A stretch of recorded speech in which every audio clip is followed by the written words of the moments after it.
တစ်ပင်ကြီးတွေကျင်းနေနေတဲ့တောနဲ့ကြီးတစ်ခုဟာနေအောင်ချီဖြာချနေတဲ့အချိန်မှာတော့လှပပြီးစိတ်အေးချမ်းစရာပါဒါပေမဲ့အမောင်ထုဖုံးလွှမ်းထားတဲ့အခါမှာတော့တခုခုကလမ်းခုန်နေတယ်လို့မျိုးခြောက်ချစရာကောင်းလာပါတယ်ဒီနေ့မှာတော့ဆရာတယောက်အိမ်မှာနေရတာပြင်းတာနဲ့တောထဲကိုမူကောက်ဖို့ထွက်လာခဲ့တယ်ရာဒီဦးတူကလည်းတာမူတွေကလည်းပေါ်လွန်းတာကြောင့်ကောက်လို့ကောင်းရင်တဖြည်းဖြည်းနဲ့တောနဲ့ထဲရောက်သွားမှမသိရောက်သွားခဲ့မိတယ်အဲ့ဒီအချိန်မှာပဲမိုးနဲ့မြင်းကြီးကပါချက်ပြချက်မှမပေးပဲမိုးတွေဝုန်းခနဲ့ရွာချလိုက်ပါတော့တယ်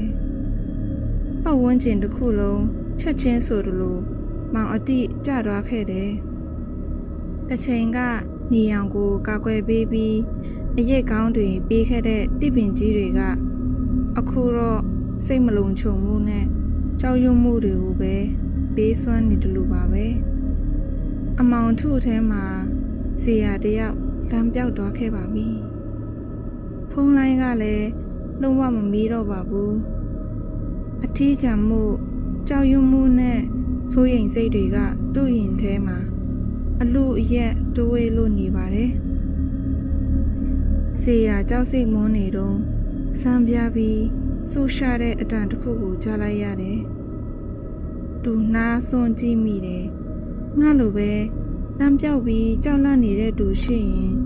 ကိုညီရအောင်ဆိုတဲ့စိတ်နဲ့ပေါ့သူအတန်လာရစီကိုတရွေ့ရွေ့လိုက်ရှာကြည့်ခဲ့တယ်မကြခင်မှာပဲသူမိန်းကလေးတယောက်ကိုတွေးလိုက်ရတယ်စပင်တွေမိုးရီဆူရွှဲပြီးအဖြူရောင်ဝတ်ယုံဝတ်ဆင်ထားတဲ့မိန်းကလေးတယောက်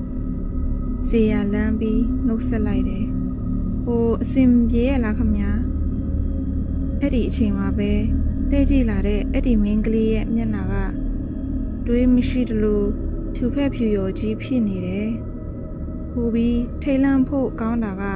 မျက်နှာအနံ့အက်ကွဲချောင်းတွေနဲ့အဲ့ဒီအက်ကွဲချောင်းတွေထဲကနေနောက်ကောင်တွေတိုးထွက်လာတော့မဲ့အတိုင်းပါပဲဆရာအဲ့ဒီအောက်လန်းအမောင်တရေကိုမြင်တာနဲ့နောက်လှည့်ပြီးအတက်လူကမစင်မချင်ပြေးပါတော့တယ်သူစောက်ထုံးမှုမြော်ပြေးနေတဲ့နောက်ကနေတခုခုကထက်ချက်မကွာလိုက်လာနေတဲ့ခန်းစားချက်ကိုပြင်းပြင်းထန်ထန်ရနေမိတယ်သူမောပန်းတာတွေနာကျင်တာတွေကိုမတီးတော့ပဲရှေးတက်တဲ့ကိုပဲအစွမ်းကုန်ပြေးခဲ့တယ်နောက်ဆုံးတော့သူ့အတွက်တခုတည်းတော့ထွက်ပေါက်ဖြစ်တဲ့တောဆက်ကိုရောက်လာခဲ့ပါပြီ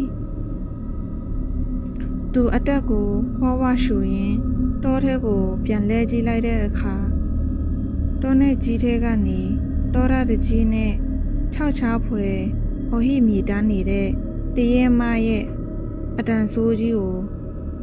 ကြားလိုက်ရပါတော့တယ်